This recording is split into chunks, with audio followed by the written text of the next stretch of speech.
നമസ്കാരം, തേടേ ന്യൂസിലേക്ക് സ്വാഗതം. രാഹുൽ മാങ്കൂട്ടത്തിനെതിരെ വലിയ പരാതികൾ ഉയർന്നു വന്ന സാഹചര്യത്തിൽ ഔദ്യോഗികമായി പരാതി ലഭിച്ചാൽ നടപടിയെടുക്കുമെന്ന നിലപാടിലായിരുന്നു പോലീസ് ഉണ്ടായിരുന്നത്.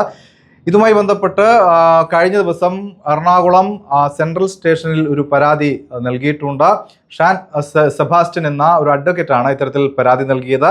പെൺകുട്ടിയെ നിർബന്ധിത ഗർഭചിത്രത്തിന് വിധേയമാക്കി എന്ന പരാതിയാണ് ഇപ്പോൾ ഈ പോലീസ് സ്റ്റേഷനിൽ രാഹുൽ മാങ്കൂട്ടത്തിൽ MLA-ക്കെതിരെ ലഭിച്ചിരിക്കുന്നത്. പക്ഷേ കേസെടുക്കുന്നതിൽ നിയമോപദേശം തേടുകയാണ് പോലീസ്. നേരത്തെ ഇതുമായി ബന്ധപ്പെട്ട്, അതായത് MLA-മാർക്കെതിരെ ഇങ്ങനെ പരാതി ഉയർന്നപ്പോഴുണ്ടായ നടപടിക്രമങ്ങൾ എന്തൊക്കെയാണെന്ന് ഇപ്പോൾ പോലീസ് അന്വേഷിക്കുകയാണ്. നേരത്തെ തന്നെ കോൺഗ്രസിലെ മറ്റൊരു MLA ആയ എൽദോസ് കുന്നപ്പള്ളിക്കെതിരെ ഒരു പീഡന പരാതി ഒരു അധ്യാപിക നൽകിയിരുന്നു. ഇതുമായി ബന്ധപ്പെട്ട് പിന്നീട് അന്വേഷണങ്ങളും തെളിവെടുപ്പും ഒക്കെ നടന്നിരുന്നു. ഇപ്പോൾ അതിൻ്റെ കേസ് കോടതിയിൽ നടക്കുകയാണ്. അതോടൊപ്പമാണ് ഇടതുപക്ഷത്തെ MLA-യും ചലച്ചിത്ര താരവുമായ മുകേഷിനെതിരെയും പീഡന പരാതികൾ ഉയർന്നിരുന്നു.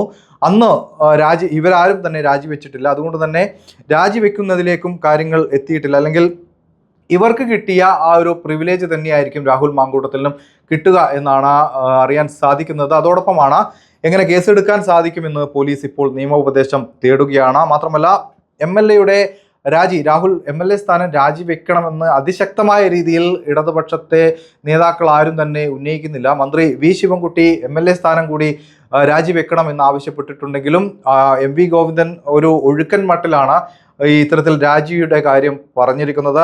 മറ്റ് വനിതാ നേതാക്കൾ KK ശൈലജ ടീച്ചർ പോലുള്ള ആളുകൾ രാഹുൽ MLA സ്ഥാനം രാജിവെക്കണമെന്ന് ആവശ്യപ്പെട്ട് രംഗത്ത് വന്നിട്ടുണ്ട്. എന്തായാലും ഇത്തരത്തിൽ നേരത്തെ ഉണ്ടായ ആരോപണങ്ങളിൽ അത് ഇടതുപക്ഷത്തെ MLA വലതുപക്ഷം സംരക്ഷിച്ചതുപോലെ, വലതുപക്ഷത്തെ MLA ഇടതുപക്ഷം സംരക്ഷിച്ചതുപോലെ തന്നെ രാഹുലിൻ്റെ കാര്യത്തിലും ഈ ഇടത് വലത് കൊടുക്കൽ വാങ്ങൽ ഉണ്ട് എന്ന ആരോപണമാണ് BJP ഉയർത്തുന്നത്. എന്തായാലും BJP ഈ രാഹുൽ മാങ്കൂട്ടത്തിൻ്റെ രാജി ആവശ്യപ്പെട്ടുകൊണ്ടുള്ള പ്രതിഷേധം തുടരുമെന്നാണ് അവർ അറിയിക്കുന്നത്.